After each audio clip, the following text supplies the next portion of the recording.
verdade, né?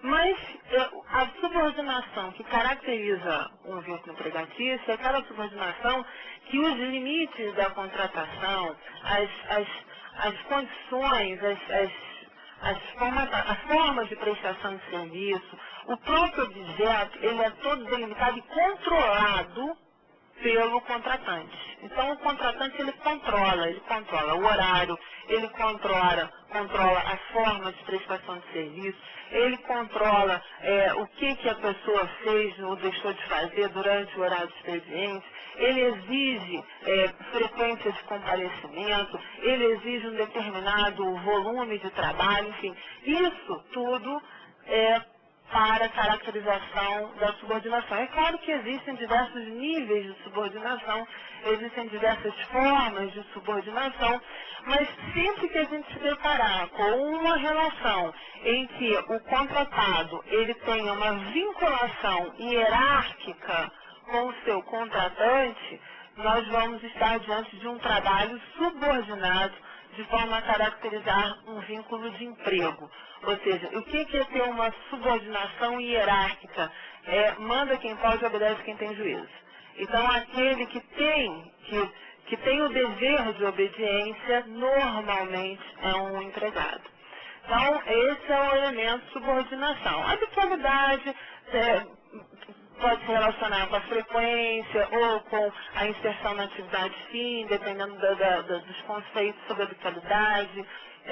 A onerosidade é a contraprestação, é receber algo pelos serviços prestados. E a pessoalidade é os serviços serem prestados por aquela pessoa, por aquele trabalhador. Aquele trabalhador é que presta serviço. Eu não posso mandar uma outra pessoa no meu lugar. Serviços pessoais são aqueles serviços que são prestados por aquele trabalhador, especificamente falando. Bom, então, se eu tenho uma contratação, que o objeto da contratação é um trabalho e que tem todos esses elementos presentes, eu digo que é uma relação de emprego. Mas eu posso ter outras relações que não tenham um desses elementos, especialmente a subordinação. E essa relação, que no caso da ausência da subordinação, um trabalho não subordinado, ele também é um trabalho autônomo, é um trabalho prestado com autonomia, eu não tenho subordinação hierárquica, eu sou autônomo, eu presto serviço de forma autônoma. Então, essa caracterização, essa configuração do trabalho, é um elemento importante que a gente poder definir aqui, quais são essas relações de trabalho autônomo que são de competência da Justiça do Trabalho do Pará.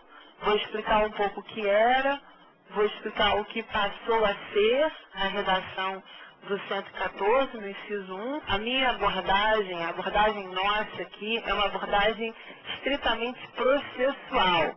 O conceito, eu vou ter que passar um pouco sobre a parte de relação de trabalho, relação de emprego, mas é só para ter uma noção para a gente poder trabalhar com a questão da competência.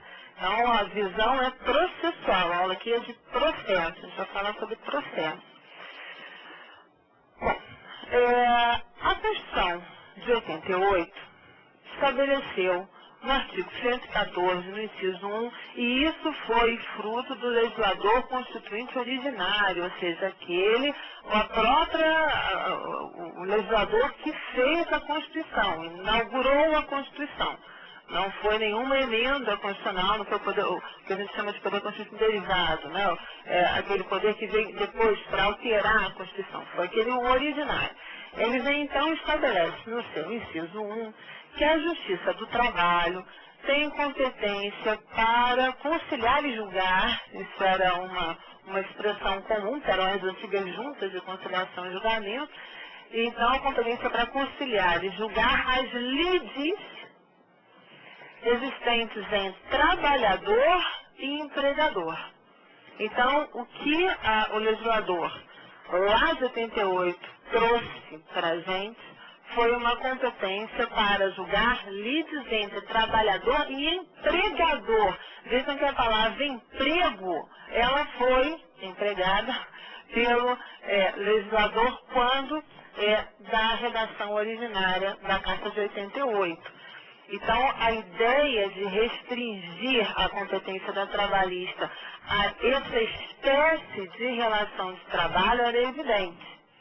É claro que o legislador, ele deixou um caminho para que as leis, o legislador ordinário, o legislador infraconstitucional, pudesse ampliar esses limites de competência, porque estabeleceu no próprio teor do caput, da cabeça do artigo 114, estabeleceu o quê? E outras controvérsias decorrentes da relação de trabalho, na forma da lei.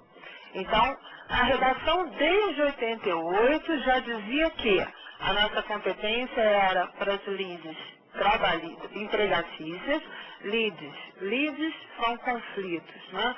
Lides entre o trabalhador e o empregador, ou seja, envolvendo nitidamente aquela relação de emprego, aquele choque que eu falei para vocês, que é uma espécie da relação de trabalho, e outras relações que o legislador infraconstitucional, o legislador ordinário, pudesse estabelecer, trazer para a justiça trabalhista. Na verdade, a Carta, quando ela vem em 88, já autorizando que o legislador traga outras relações de trabalho, ela deu lugar para as disposições que a consolidação das leis de trabalho já trazia, que era a previsão para julgamento, por exemplo, do pequeno empreiteiro, dos contratos de pequena empreitada, seu José que vai na casa da Dona Maria, que conserta a pia do banheiro, que faz uma reforma na banheira, e que aí a Dona Maria não gostou do serviço, aí não pagou o saldo, aí então ele vai discutir, ou seja, quando ele é o operário, o artífice, o legislador infraconstitucional já trouxe essa causa da trabalhista, já havia trazido. Então, mas isso por vontade da lei. Então, pela Constituição, só as relações de emprego. E, excepcionalmente, por força da vontade do legislador infraconstitucional, então, outras relações de trabalho. Agora, veio a Emenda Constitucional 45. A Emenda Constitucional 45 altera a redação do artigo 114. Para quê? Para retirar o que estava num caput. Ele esticou e estabeleceu e espalhou por diversos incisos. No caput do artigo 114, já depois da Emenda Constitucional 45, a gente não acha uma delimitação de competência como achávamos antes. As delimitações, elas passam, então, a ser encontradas nos incisos que acompanham o artigo 114. E logo o primeiro inciso já traz logo a competência para julgar, e aí já tira a expressão conciliar e julgar, porque a gente já não está diante das juntas de conciliação e julgamento, a gente trabalha, a emenda constitucional, se não me engano, foi 20 ou 24, que fez a alteração da composição paritária, né? Então as juntas de conciliação e julgamento foram substituídas por varas do trabalho. E a redação nova do 114 já vem nessa linha, ou seja, já não fala de conciliar e julgar, muito embora a conciliação seja um princípio da justiça do trabalho e hoje, né, de toda a justiça, porque na verdade a conciliação, a mediação arbitrária são meios alternativos de solução de conflitos que devem ser estimulados por todos. Bom, mas de toda forma, o artigo 114, no inciso 1, então, diz que a Justiça do Trabalho tem a competência para julgar as controvérsias decorrentes da relação de trabalho. E fala, inclusive, da vinculação com a administração pública. E aí, uma questão importante que a gente vai ver sobre os servidores públicos, se eles foram inseridos, se eles não foram inseridos no inciso 1, não obstante a gente já tenha julgamento pelo STF, já dando uma interpretação conforme esse inciso 1 e excluindo a competência